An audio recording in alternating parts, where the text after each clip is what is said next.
like that? 0116. No, I don't like his ideas. I like his prose. Talking about What's prose. more important, ideas or prose? Prose. You better say that. Ideas come a dime a dozen. Oh, look what I found. Yeah. Wait a minute, make another poem? Nobody knows who it is, I guess. Maybe this one, Well, And this one? To buy again. and You got read enough music?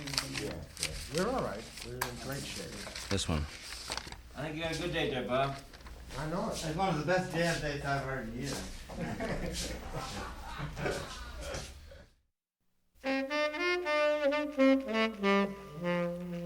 Oh, baby, baby.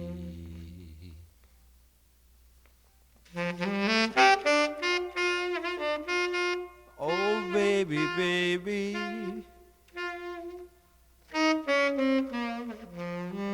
I'm going to give you the railroad blues.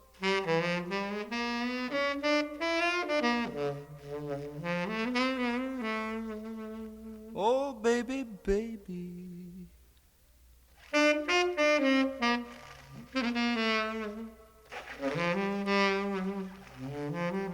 I'd put a block of wood under the wheels of the car and watch it writhe and crack as the car eased up on it and stopped, and sometimes didn't at all, but just rolled on, leaving the wood flattened to the level of the rail with up-trusted cracky ends. Afternoons in hometown long ago, I'd wondered what the grimy men were doing with the big boxcars and blocks of wood in their hands. And when far above the big ramps and rooftops of the great gray warehouse of eternity, I'd see the immortal canal clouds of red brick time. The drowse so heavy in the whole July city, it would hang even in the dank gloom of my father's shop, which was a printing shop, outside where they kept big roll trucks with little wheels and flat slivery platforms and junk in corners and boards. The ink died into the oily wood as deep as a black river, folded therein forever. Contrasts for the white puff cream clouds outdoors that you just can see, standing in the dust-molded hall door over the old 1790 Lowell Dickens red brick floating like in an old cartoon with little bird designs floating by too. All of it a gray daguerreotype mystery in the whirly, spermy waters of the canal. Thus, in the same way the afternoons in Sun Pacific red brick alley in San Francisco, remembering my wonder at the slow grinding movement and squeal of gigantic boxcars and flats and cars rolling by with that overpowering steel dust, crunching closh and clack of steel on steel, the shudder of the whole steely proposition, a car going by with a brake on and the whole rig rattling like a ghost, the monstrous empowderings of iron on iron in hell, in the frightening fog nights in California, when you can see through the mist and the monsters slowly passing and hear the whee squee. Those merciless wheels that one time conductor Roy Haynes or Roy Brooks on my student trip said, "Jack, when those wheels go over your leg, they don't care about you. Same way with that wood that I sacrifice." What those grimy men had been doing, some of them standing on top of boxcars and signaling far down the red brick alley canals of Lowell, and some old men slowly like bums moving around over rails with nothing to do. The big cutter cars squealing by with that teeth-gritting cree, and gigantic hug steel bending rails into earth and making tires move.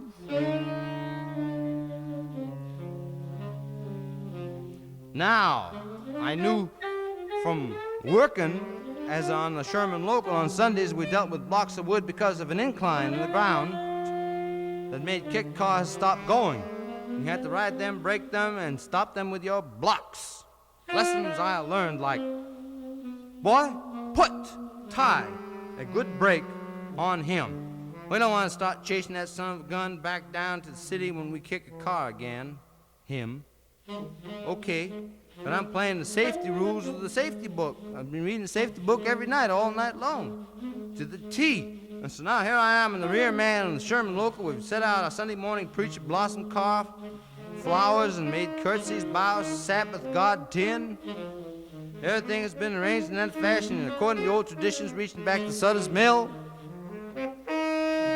Times when the pioneers, sick of hanging around the hardware store all week, did hang around and put on their best vestments and smoked and jaw bleaked in front of the old wooden church. And on railroad men of the 19th century, the inconceivably ancient Southern Pacific of another era, with stovepipe hats, flowers in their lapels, and had made the moves with a few cars in the Gold Town milk bottle with a great formality, archaic as shame.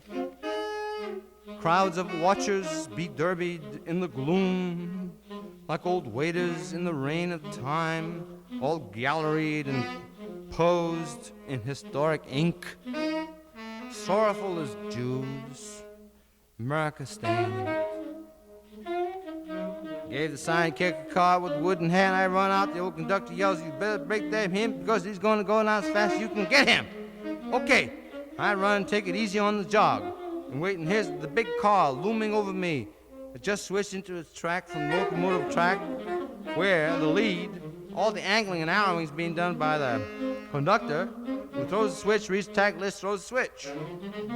So up the rungs I go, and according to safety rules, which I read in the safety rule book, with one hand I hang on. The other I break, slowly, according to a joint, easing up. With the other I break, till I reach the cut of cars, waiting, and into it gently my braked boxcar bangs, zom, vibrations. Things inside shake.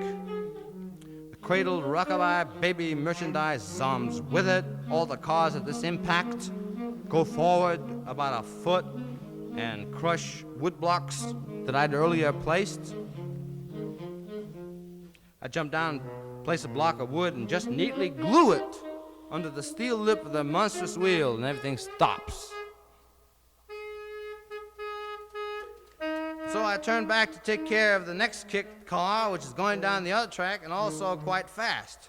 I jog, finding wood en route, run up the rung, stop it, safety rules hanging on in one hand, forgetting the conductor's tie a good brake on it. The conductor said to me something I should have learned then, as a year later in Guadalupe, hundreds of miles down the line, I tied poor brakes on 3 gondolas. The old gondola handbrakes that have old rust and loose chains. Poorly with one hand, safety wires hanging, and in one case, unexpected joint, which would jolt me off, and under the merciless wheels under whose action with blocks of wood my bones would be a lie. Bam! At Guadalupe, they kicked a cut of cards against my poorly braked guns.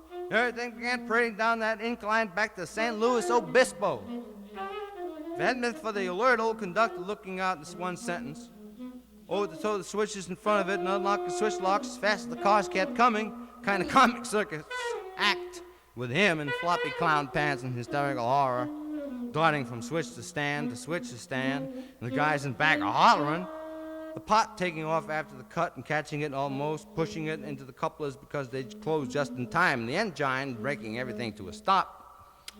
Good God Almighty, 30, 35 feet almost in front of the final derail, which would the old winded conductor couldn't have finally made, we'd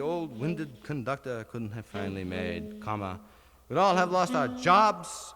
My safety rule brakes had not taken momentum of steel and slight land inclines into consideration. If it had been Sherman at Guadalupe, I would have been hated Kerouac.